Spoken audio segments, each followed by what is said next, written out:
I'm Steph Saliba. Welcome to the Good News Project. On this week's show, a Hollywood actor calls out red carpet double standards. Harry Potter gets an upgrade. And the little girl's plea to the Prime Minister.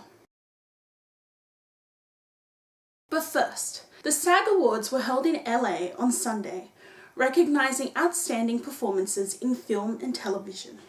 As usual, fashion makes up a big part of the night, like it gives you these invisible magical powers that somehow enhance your acting abilities and increase your chances of winning. And in a couple seconds, Cate Blanchett managed to expose everything that's wrong with these red carpet events. Just have a look and you'll know exactly what I mean. Who am I wearing? Yes, oh, Givenchy. I just wondering, do you do that to the guys? Yes. It's a thing that's just, it just happens. What do you think is going to happen down there that is so fascinating? I'm just going to throw in a Hiddle moment because, I don't know, it kind of reminds me of Tom Hiddleston. Blanchett went on to win Outstanding Female Actor in a Leading Role for her role in Woody Allen's Blue Jasmine, but not before she called out another double standard. Theatre, 29 seconds. Matthew McConaughey spoke about Neptune and I think I can have 5 seconds. And so without further ado, please enjoy this montage of women just being awesome. Let me say political character, but you know what? Can I just say this though? And then I need to talk. I don't get it. Yeah. And it doesn't look good. I'm not done. And it being like prevalent part of her diary where she's weeping. Let me finish. Don't say anything. One thing, Ture, that struck me this year that hasn't struck me in the past is it seems kind of anachronistic to me that they separate the men and the women in the awards. I know they want to give out more awards, but why do you have to separate it into this best actor and best actress? Why can't they all compete against each other? It just struck me this year as a bit off. And when you look at the numbers, we still have a situation where out of all of the movies in 2011, for example, only 11% of the protagonists were female. Yeah. So I almost feel like by having these separate categories, we're masking the fact that we still have a very male-dominated film industry. I think you need to do your homework well, because I said Indian society is regressive for women. The one thing that I think that I'm surprised by, Robin Thicke was on stage as well. Right. And no one talks about that. Yeah. No one cares about the man behind the booty. Right. You only care about the one that's shaking it. But the problem is, I think what people thought was he was surprised by it. And he was in rehearsal as much as I was and loving it, people. Good. Because I think you're a sexist, misogynist dinosaur. A relic of the Cold War. Whose boyish charms, though wasted on me, obviously appeal to that young woman I sent out to evaluate you. Point taken. Not quite, 007. If you think for one moment I don't have the balls to send a man out to die, your instincts are dead wrong. I've no compunction about sending you to your death. If the Prime Minister wants to, politically speaking, make an honest woman of herself, something that would never have been said to any man sitting in this chair. Congresswoman Marcus. Don't interrupt me when I'm speaking. I have to stop this. Don't you dare. You're promoting stereotypes, James. You're advancing this idea that women are weaker than men. If I can finish now.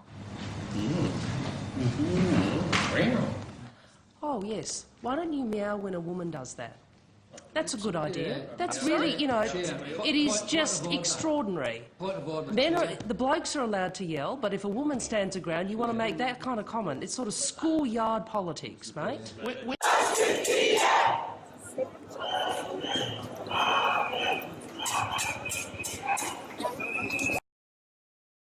The Cantilla Retirement Group in Essen, Germany put together probably the best calendar ever with their senior residents.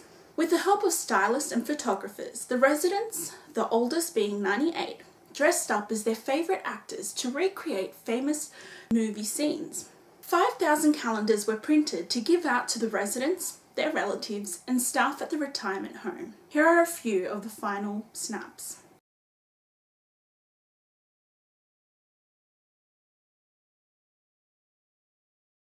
I really want one.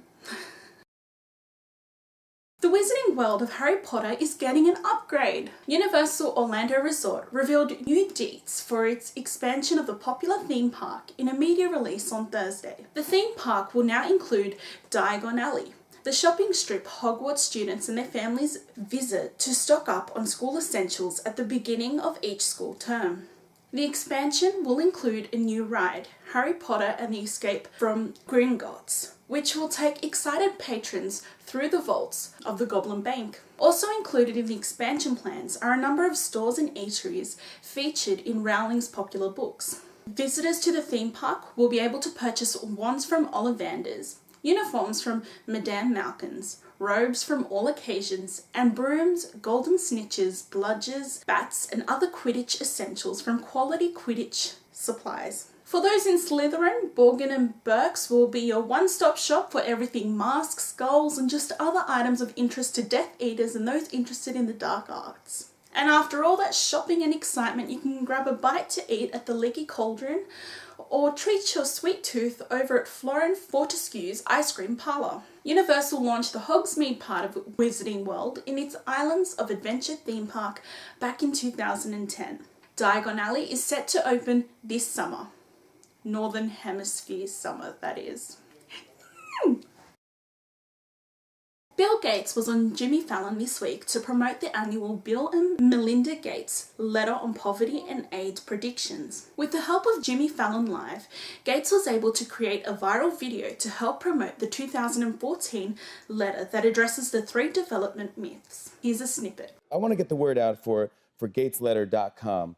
How can we help to get people to go to that website? Well, it'd be great if we could create a viral video. A viral video. I mean, but it's hard to do stuff like that. I mean, like, it's hard to make a viral video. Like, what would you have in mind? Oh, maybe something like this.